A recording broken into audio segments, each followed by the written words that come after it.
Kerala police ആരംഭിച്ച ലഹരി വിരുദ്ധ ഓപ്പറേഷൻ തൂഫാനിൽ പങ്കുചേർന്ന് മോഹൻലാൽ.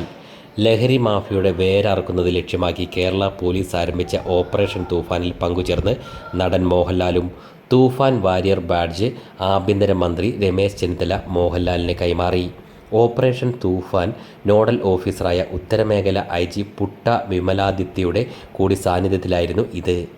തങ്ങൾ ഏറെക്കാലമായി ആഗ്രഹിക്കുന്ന കാര്യമാണ് ഇതെന്ന് പറഞ്ഞ മോഹൻലാൽ തൻ്റെ അച്ഛനമ്മമാരുടെ പേരുള്ള വിശ്വശാന്തി ഫൗണ്ടേഷൻ ഈ മേഖലയിൽ നടത്തുന്ന പ്രവർത്തനങ്ങളെക്കുറിച്ചും രമേശ് ചെന്നിത്തലയോട് വിശദീകരിച്ചു.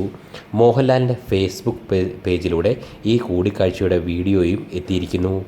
കേരളത്തിൻ്റെ ഏറ്റവും വലിയ പ്രശ്നമാണ് നിരോധിത പുകയില ഉൽപ്പന്നങ്ങളും ലഹരിയുമെന്ന് രമേശ് ചെന്നിത്തല മോഹൻലാലിനോട് പറഞ്ഞു.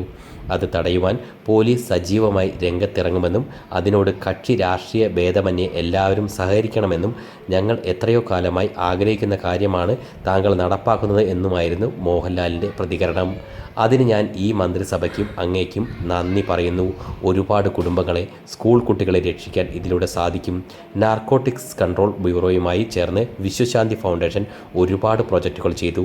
കേരള പോലീസുമായി ചേർന്ന് എന്ത് തരത്തിലുള്ള സഹായവും ഞങ്ങൾ ചെയ്യാം. ഇത്തരമൊരു കാര്യം ചെയ്യേണ്ട സമയമാണ് ഇത്. കൈവിട്ടു പോയി കഴിഞ്ഞാൽ. മോഹൻലാലിൻ്റെ വാക്കുകൾ ഇത്തരത്തിലായിരുന്നു. തുടർന്ന് ഓപ്പറേഷൻ തൂഫാൻ്റെ ഭാഗമായി ഉടൻ നടക്കാനുള്ള പ്രവർത്തനങ്ങളും രമേശ് ചെന്നിത്തല വിശദീകരിച്ചു.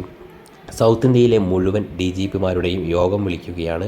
ഒപ്പം IB, കസ്റ്റംസ്, എയർഫോഴ്സ്, CRPF ഉദ്യോഗസ്ഥരും ഉണ്ടാവും. വിമാനത്താവളങ്ങളും റെയിൽവേ സ്റ്റേഷനുകളും ജലമാർഗങ്ങളുമൊക്കെ കൃത്യമായി നിരീക്ഷിക്കുവാനുള്ള മാർഗമാണ് തേടുന്നത്. ഡ്രഗ്സ് ഏറ്റവും കൂടുതൽ ട്രെയിനിലൂടെയാണ് വരുന്നത്. അതിനെ പൂർണ്ണമായും ഇല്ലാതാക്കുവാനുള്ള പരിപാടികളാണ് നടപ്പാക്കുന്നത്. ഇതൊരു ആരംഭ ശൂരത്വം ആയി അവസാനിക്കുന്നില്ല. കേരള പോലീസിൻ്റെ ഒരു തുടർ പ്രവർത്തനമായി ഇത് മാറുകയാണ്. രമേശ് ചെന്നിത്തല പറഞ്ഞു. ആന്റണി പെരുമ്പാവൂരും മോഹൻലാലിനൊപ്പം ഉണ്ടായിരുന്നു.